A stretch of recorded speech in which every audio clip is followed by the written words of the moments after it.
Uzi, thanks for taking the time to join us and chat to us from Israel. I've sort of been watching Dotz for a while because it's a very interesting company. It's developed some interesting technology. And I was looking back at my notes, and I'll start the interview by just reading you what I wrote from my to-do list back on the 1st of May. How can you have a cheaper, safer, and better product and not sell heaps of it? Was what I wrote back on the 1st of May, because my research said that you have all those things. Yeah. So I think, if you look at Dotz Nano for the last 2 years or so, since inception, company predominantly dealt with R&D, research and development, which is quite typical for young companies who try to research the domain. And the domain is multiple, because this molecular, non-toxic, advanced materials can be used for multiple areas. And when I came into the office about 2.5 months ago, I realized we have to focus. Two things I realized quite rapidly. A, we need to focus, because this is the name of the game, focus, focus, focus. And B, we need to commercialize. This is the time to take the company and take all of this wonderful research. We have a bunch of really top-level senior researchers. We have multiple PhDs here in chemistry, material science, etc. This is all wonderful, but it is a commercial company and it's public and ASX, traded in Australia. We need to bring some purchase orders. This is the goal. So when I looked at everything we've done, the company has done, I said, let's find the areas where there's absolutely an identified need in the market and where we have unique attributes, some obvious benefits, and mature products that we can match that need. So reviewing all of our offering, I found tagging and tracing, and I'll touch on it in a second, that it is the most mature product line and the need is so obvious and the match is fantastic. Yeah, it's interesting because, I mean, this seems to be a common theme in a lot of disruptive technology companies, where they get so focused on the research they forget that they're there to actually sell a product at the end of the day. And there's nothing wrong with that, but they get caught up in it. Yeah. So I used to be an engineer, but as I told you earlier in our chat, I'm not an engineer anymore. I turned at some point in my career into marketing and management. So I think I was brought in to really handle this move to the next phase of commercialization.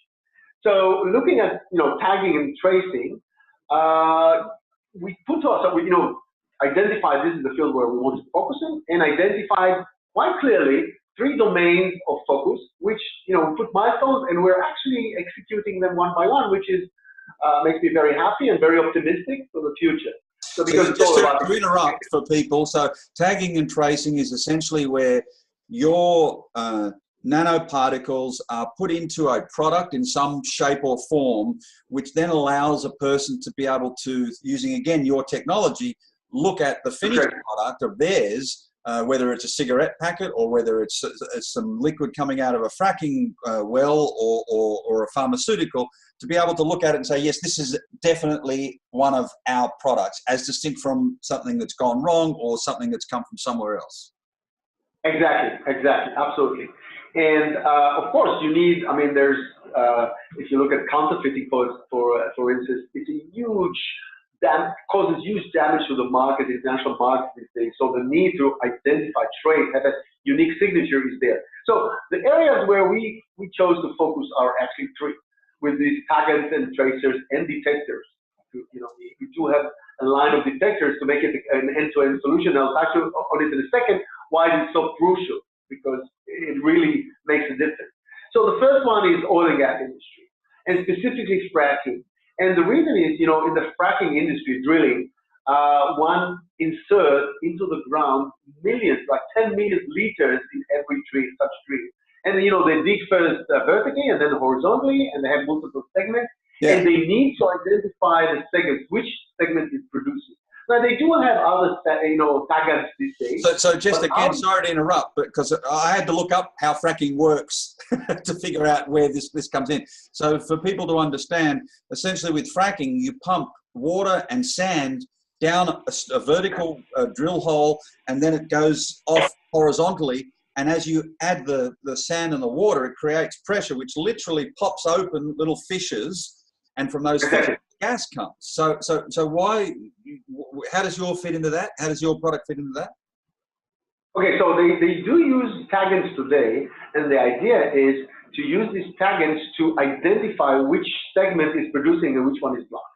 Now, what happens today? First of all, our taggants are unique in the sense that they sustain high pressure, high temperature, all the way to 300 degrees centigrade, and they do not observe in the rock formation. So, and the most important attribute really is they can be identified instantly online, in the field. So what they have today is they have to draw this water, the fluid, and take it to the laboratory. It takes 3 days to a week to analyze it, while we, with our unique detector, can detect it online. Why is it important? Because they do have all this machinery in the field, and once you can detect it immediately, they instantly can identify, let's say, a block segment and open it. And they save thousands of dollars, US or Australian, I don't care, but thousands of dollars, because they do have the machinery on site and they don't have to wait 3 days to a week. And we analyzed, I did my homework, and there are like 13,000 new fracking drills just in North America every year. So the potential is huge. And they analyze that the market will bear something like $15,000 per each such instance, because it saves them thousands and thousands of dollars. So definitely a focus for us. We see an advantage. We had unique materials. Also, our materials are such that we can use very small concentrations, so parts per million or even parts per billion sometimes. So it's very cost effective. And also we have the unique spectral signature, so we can identify our materials instantly. So that's the strength in this domain. Okay, so that's fracking. Now, I've got to ask, because in that same release that you put out, you said this has also led to multiple positive discussions we are currently having in this domain, which we hope will lead to purchase orders for material revenues. How's that progressing? Are you still that confident?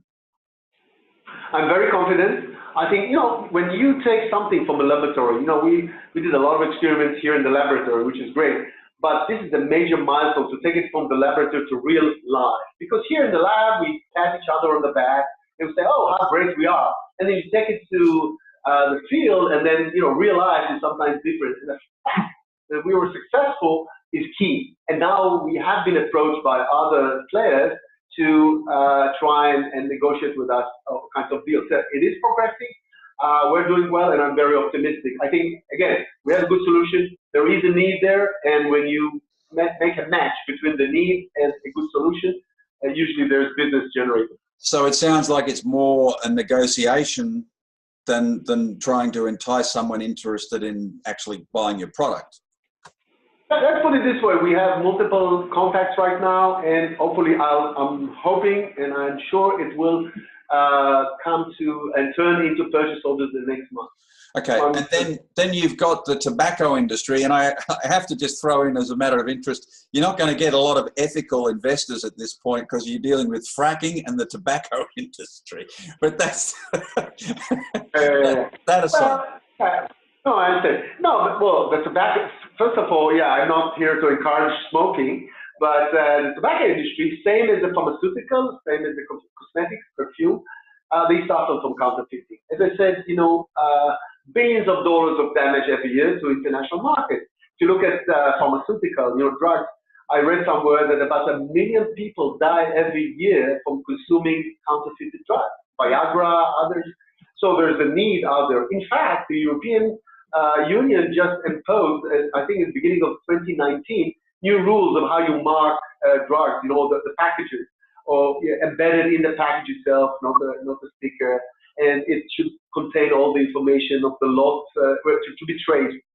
So we started with tobacco, where we had an opportunity and where they suffer a lot of damage, because when the delta, the difference between a very cheap package to a very expensive one is almost 100-fold, it creates plenty incentive for counterfeiters to kick in and try to counterfeit. So, and they tried all kinds of, QR codes and even fluorescent markers, and they were all compromised. And so with our unique solution, again, we can embed it into the ink that goes into the process. So a single process.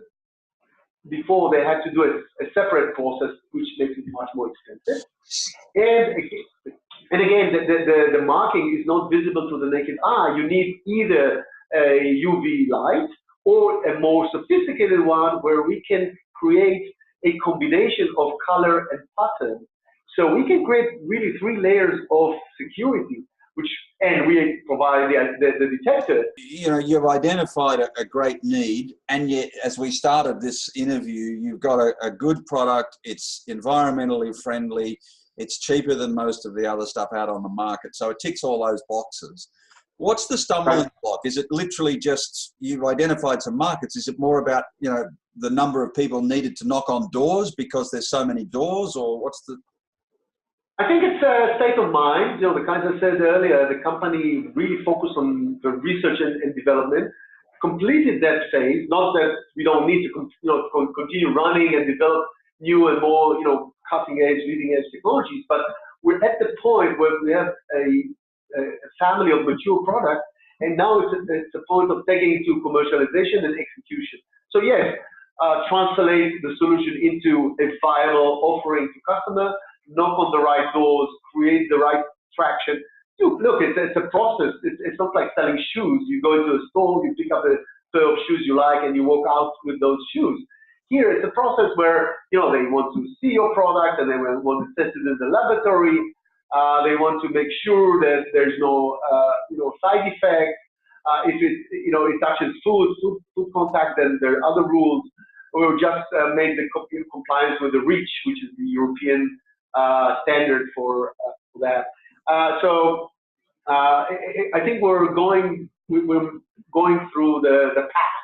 And we just started to take it commercializing. And to your question, why we don't have tens of people knocking our door, we do. We actually do. It's just a matter of running the process with them, conducting the trials. The few trials we just reported are exactly that. You have to go to a field trial. You have to prove that your product, you know, as they say, you have to say what you're going to do and do what you said you're going to do. And that's what we're doing.